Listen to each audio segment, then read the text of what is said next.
I wake up knowing, just as the day will be a surprise, I don't know what it will be.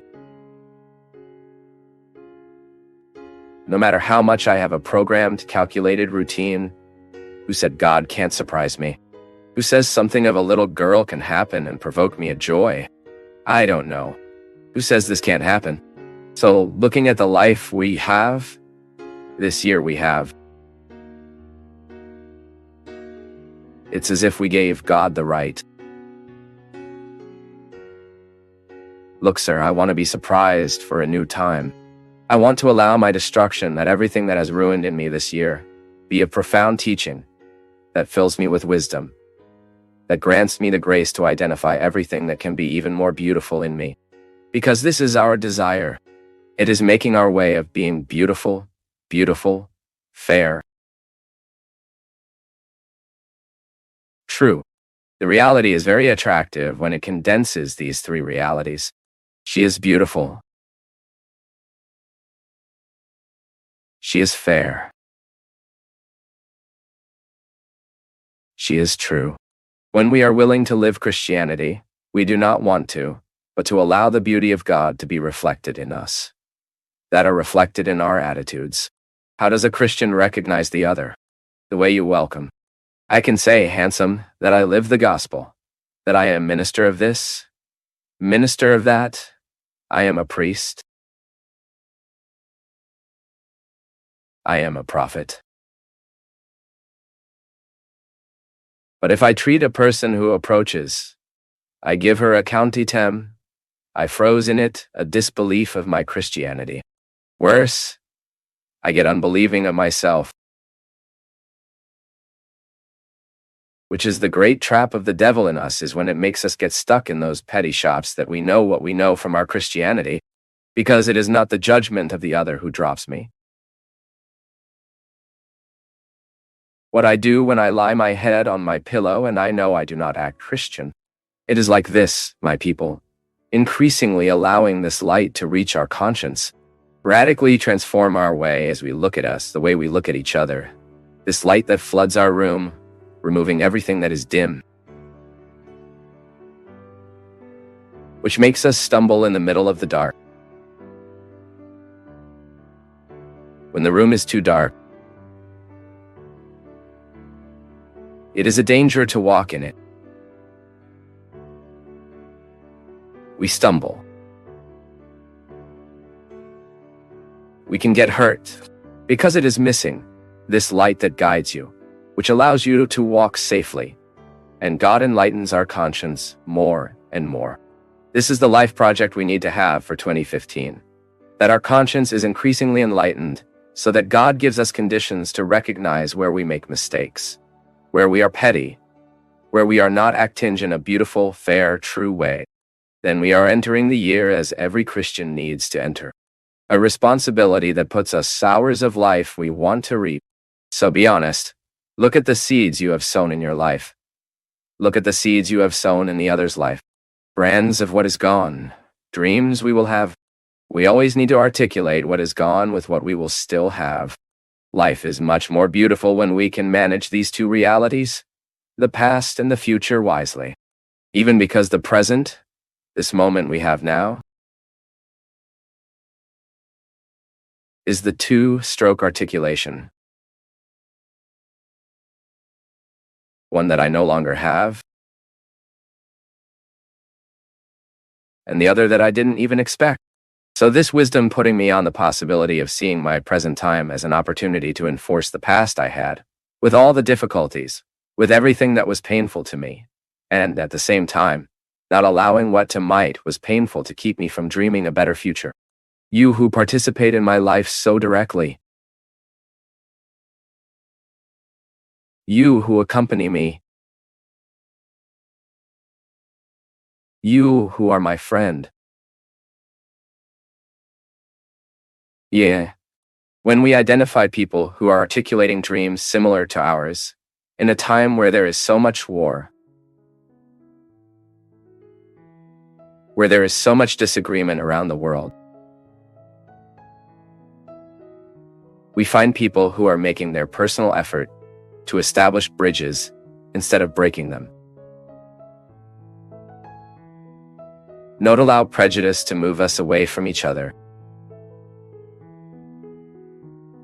That prejudice prevents us from meeting people who sometimes we judge.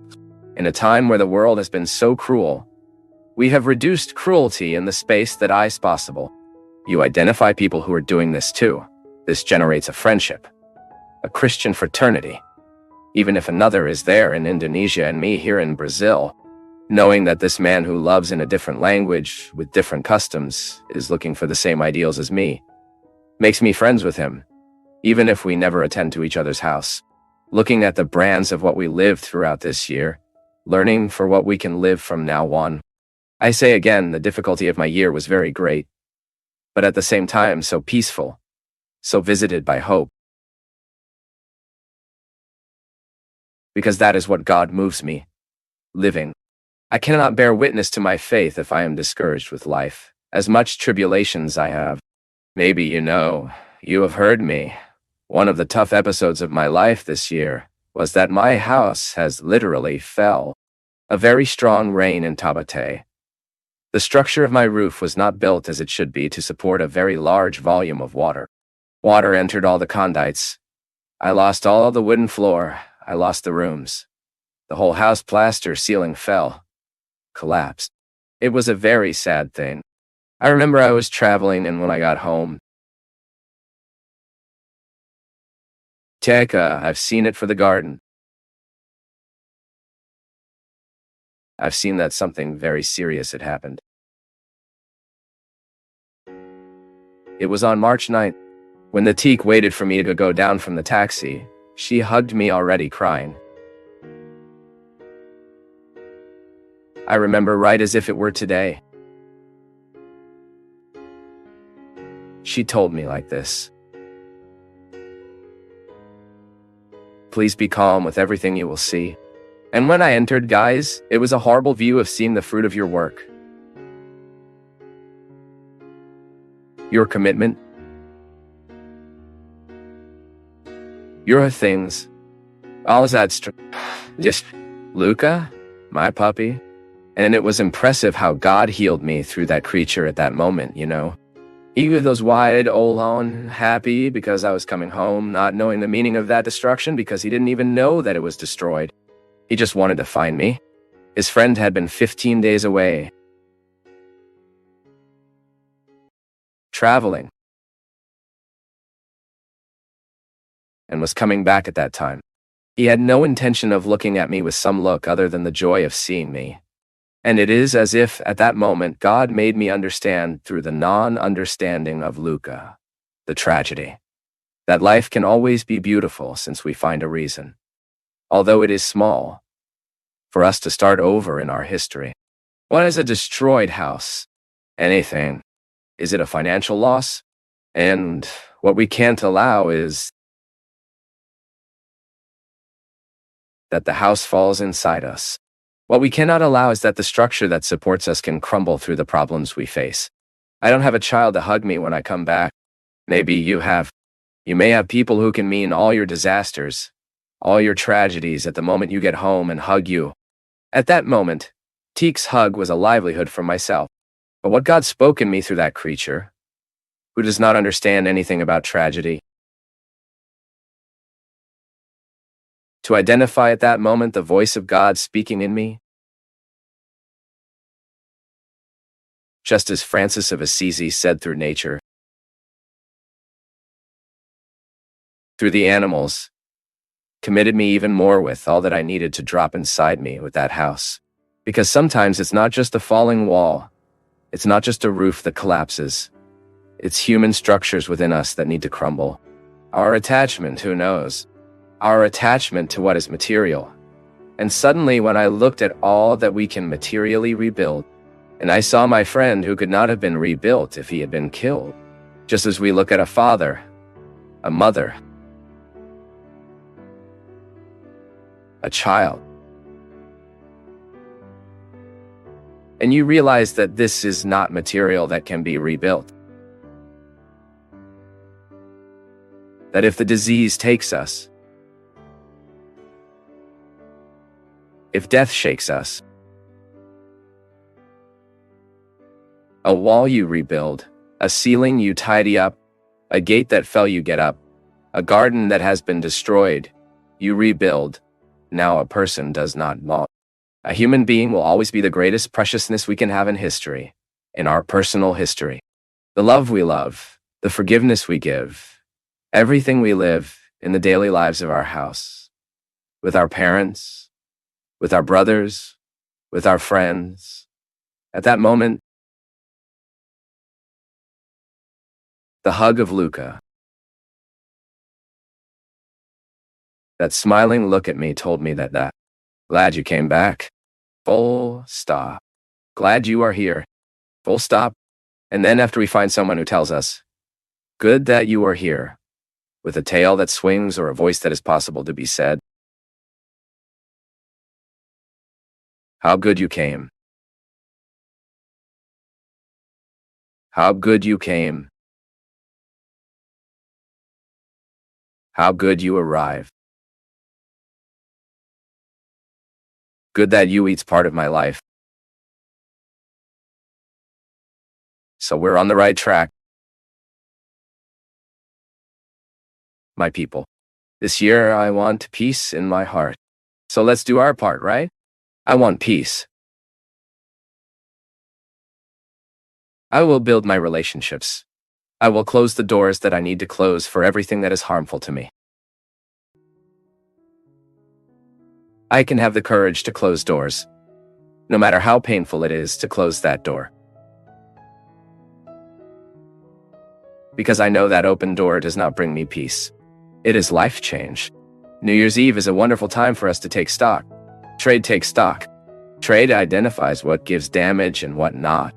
And the good entrepreneur is the one who changes what is causing him damage. The good entrepreneur is one who, the moment he takes stock of his company, his store, his vendinha, what it is, finds that he needs to change some attitudes in his way of working, in his way of acting, so that it does not continue to bitter damage. The same thing we need to do through our effective life. Start paying attention to the relationships that we feed throughout the year. What is harmful to us in this relationship? Establish, score. Is it right? It's my right. It's your right to look at the structure of your life and have the right to change what you think will be better for your personal freedom. Your way of being of God. Creating this peace. You, the builder of your peace. You establish inside your home the breakdown of these barriers that get us so away. I like to always say that it is very easy for us to build gasabans indoors. It is very easy for us to separate our brother from our life. I say this to you through what I experience in my daily life. How hard it is to articulate affection in a healthy manner in a balanced way. Being too much loved is bad. Being loved less, is it bad? A peace is the moment when we established a bond that really gives us conditions to be who we are. I want peace in my heart, whoever wants to be. Having a friend and give me a hand is the meaning of the Christian community. We can be friends, yes, friends of the word that unites us. Friend of the gospel that congregates us. Friends of the sacrament that feeds us. Friend of the meetings. Also, friend of intimacy. What we cannot give up is to establish this universal fraternity. We need to be friends of humanity. We need to feed on each other this feeling of respect that makes me look at each other with the respect he deserves. Not to feel the right to invade what I can't, or treat him with disrespect. To impose his bales that are not his. This friendship is so beautiful, my people. When we find out that each one in the place where they live, with the people with whom it lives, is crashing the same ideal, fighting for the same ideal. We want to be better people. December 15th. And I followed, even without answering, because it is impossible. I followed the demonstrations of people from all over Brazil, saying, "Oh, Father, congratulations on your day." I kept thinking about the meaning of so many people wanting to congratulate me that day. And I realized this delicate web that unites us. Right? I am a priest who participates in the lives of these people. I am a priest who I am friends with these people without knowing that I am out. And that this friendship, this fraternity, it is spiritually fed. It's not even face to face. No. You know, I know that someone is wanting my good right now, even if you don't participate in my life. Although I do not hit the door of my house, even if not with me in my daily life, this fraternity is possible when we identify that we want the good of the other. That I want only the good of the other. Brands of what was dreams that we will have as every day was born cloud every dawn, or brands of what was dreams that we will have as every day is born cloud every dawn. The conversion is this. And when you look at everything that is marked in you be events, and you allow God's grace to act on that injured territory, on that territory that has been wounded, I say again, the year was difficult for all of us. I had my difficulties. You had yours. I have my wounds. You have yours. And now only we don't want to turn this year allowing these wounds to continue to determine us. We just want them to teach us, that they lead us to take new positions. This is good. It's good to realize that God acted in your life through what was bad, that God changed your perspectives. This is conversion, my people. That's when we go to God to accomplish in us what we don't know how to do or we don't have the courage. Conversion is that you give God the right to accomplish what you can't even have the courage to perform alone. So many things in my way of being I can't modify alone. I can make my daily effort. But I need this action of God. Conversion is healing. It is a direction of direction. It is to reorient the course in the same way as the day is born and gives me the opportunity to see its entire cycle again. Tomorrow we will have one morning. We will have an afternoon. We will have a night. This cycle I know by color, but everything that will happen throughout this cycle for me will be a suffering. Wherever I go, who I will find, what will I write? What will I say? And all this can be at the service of our conversation. It is you looking at the cycle of this life that never ends. We will always have nights. We will always have mornings. Dawn afternoons. Opportunities. Hours at our disposal. And now, what to do with the time I have? What to do with the day I have? What to do with the new year that is before my eyes? What in my heart I want this year to be more noble? What in my heart I want this year to be higher? I look at the brands that have been. I look at these dreams I have. Past and future concilio, in a wise way to make this conciliation give me a quality gifty. That although life is difficult, we never have to stop. We die a lot when we stop dreaming. We die too much when we idealize and don't dream. When?